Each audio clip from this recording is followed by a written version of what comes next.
Let's go to Tel Aviv and Uri Geller. And you've been there throughout this nightmare, Uri. Tell us how you're feeling. Okay, Jeremy, thank you first of all for inviting me onto your show. I would like to update you with the horrific numbers. Right now, they're reporting that over 1,200 people were slaughtered, children, babies, elderly, men, women.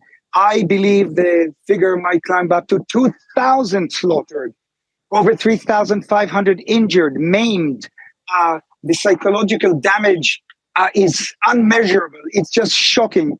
I would also like to add that the Jewish people, since the Holocaust, this is the worst tragedy to happen to the Jewish people. And like you said, since the Holocaust, not the 6-Day War, not the Yom Kippur War, but the Holocaust, the number, listen to this, the number of Israeli deaths is the equivalent, this is just shocking, to as if 36,000 people were killed in a single attack in America.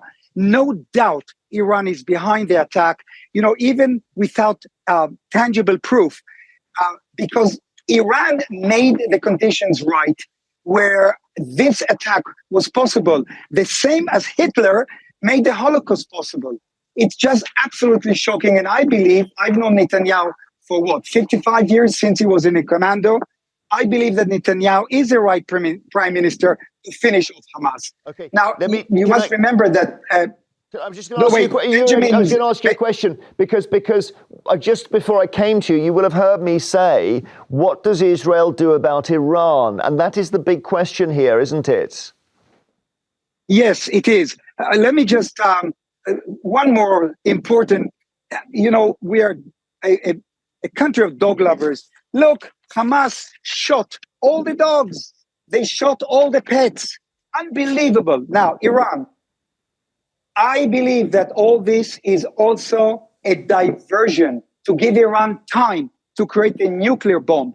And I don't have to educate you guys and you people all over Europe that a nuclear explosion in Europe, which is very easy for Iran to accomplish, is finished. That's it. Radiation travels through the air, through the wind. So there's no doubt that Iran will be taken care of. I cannot talk about it. I don't want to go there. But we're not allowed to allow Iran to have nuclear bombs. Okay, let me ask you one more question, Uri. I know you've spoken about this already. It's how on earth this brilliant intelligence network Israel has, which I understood had really penetrated Hamas, ends up not seeing the planning that goes into people flying over the border on those paragliders. That is, Jeremy, mind-shocking. I mean, I don't even have words. This is a major colossal failure of the Israeli intelligence. And, they are known to be the best in the world. There was some type of blunder, if I would have to theorize, maybe there was a cyber attack by Iran that morning. This is an orchestrated effort by Iran to maybe stop the cameras or stop the communication. Everyone is angry. I'm angry. The millions of Israelis are angry. How could this have happened?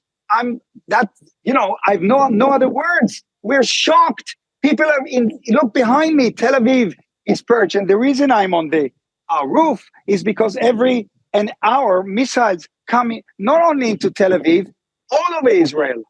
Thousands, probably 6,000 missiles were fired into Israel. You never know where the missile falls. Yesterday, the bangings were all over here.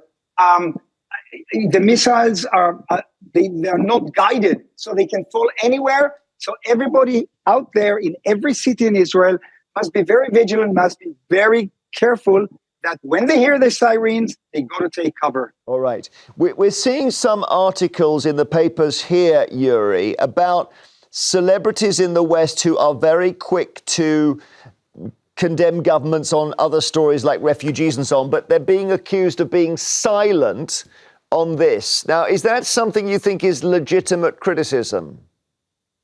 Well, first of all, there are many major stars like Bono. I mean, I don't have the list that I identify with Israel.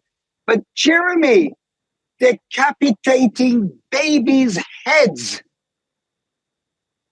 Sink that into your head, all of you. Decapitating babies' heads.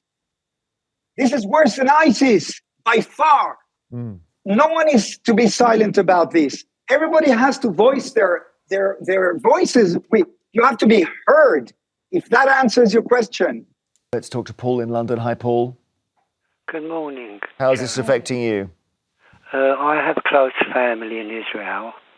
I am Jewish, but every day I am distressed that around the world people are slaughtering each other.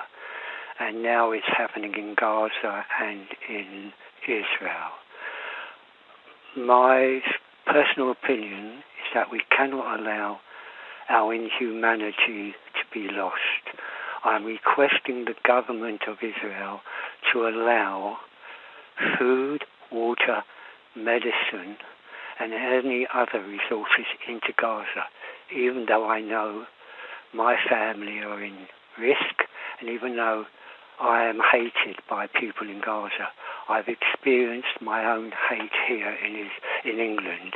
Very bad. I think the problem with at the moment with people saying what you've said, apart from the fact that it doesn't sound right coming from people who are not Jewish or don't have links to the state of Israel, is that it comes off the back of such a terrible atrocity by Hamas. Yes, I understand, but in the last, I want to make two valid points, so please be patient with me. Okay, yeah. In the last century, millions of people were slaughtered under the cruel barbarity of atheist governments. But for thousands of years, millions of people have been slaughtered in the name of religion. So I want to make one last remark, please. Sure, Paul, go ahead. People of the Jewish faith, the Christian faith, the Muslim faith, and other faiths always give explanations why the alleged God allows suffering. Well, I wish to say unto this alleged God, if you exist, and to people of all faiths, there is no defense of the indefensible. God, stop this hell on earth now. Okay, thank you, Paul. Chris in Manchester, hi. Morning. I asked one of your researchers, Jeremy, to if you would, to find out where the expression "elephant in the room" comes from. I can't find it. I'd be very interested to know because I use it the whole time. I know you do. But my elephant in the room with this is quite simply the United Nations. I do not understand what they're there for. They intervened in Yugoslavia. I've been to Croatia, and I have to say, it's a beautiful country, very welcoming, everything else, da-da-da. I've not been to Montenegro, but anyway, that seemed to sort out the problem. But they won't get involved with the Ukraine and Russia. They won't. They're asking Israel to I can't remember what the expression they use. Chris, you know the reason they're not really an army. The UN, they're more of a diplomatic outfit, right? Oh. So they will go as peacekeepers. They can't go into a live war. Well, they did in Yugoslavia, Jeremy. Well, they went as peacekeepers, yeah, and it didn't go very well. But sorry, here's my next point. If we and the United States, if we try and take this on ourselves, because we have indigenous people here who are Palestinian and Israeli supporters, we're asking for a lot of trouble. We saw it on the streets of London last night. It has to be a collective of, to me, all the United Nations countries going in as a peacekeeping force. But, the world or whoever's in the United Nations saying, look, we can't have this and we've got to sort it out. Understood, thank you. Khalid in West Yorkshire, what do you think, Khalid? Hi, Jeremy. I just wanted to say, in all of this propaganda, what we know, we're losing the human point in this, that we're all human beings, and human lives, wherever they are lost, Israelis, Palestinians, is condemnable. And if Israel is the only democracy in the Middle East, it must show its high ideals now. Now's the time. Because there is no other time to show it, really. Now's the time. Well, you say if it's a democracy, then it will, and it is, then it will do in a sense, what its government will follow the wishes of its people. And as you heard from Uri Geller, they're in a desperate strait at the moment in Israel to see something done. I saw what Uri Geller said, but I refuse to believe that human beings can do what he's saying to babies. I refuse to believe that. Okay, because I think that's been attested to now since they've gone in and they found these bodies. I mean, you don't believe it happened? If it has happened, it is condemnable. I'm saying this as a British Muslim. You had the Jewish gentleman called up earlier, and he was talking about humanity. I'm saying this as a British Muslim, that it is condemnable. I just, I haven't got the time to see all the atrocities on the news or what we know.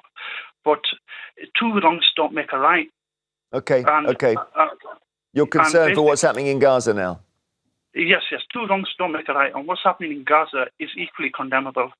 And basically, America needs to be an honest broker and deliver some real peace and stop this cycle of violence once and for all.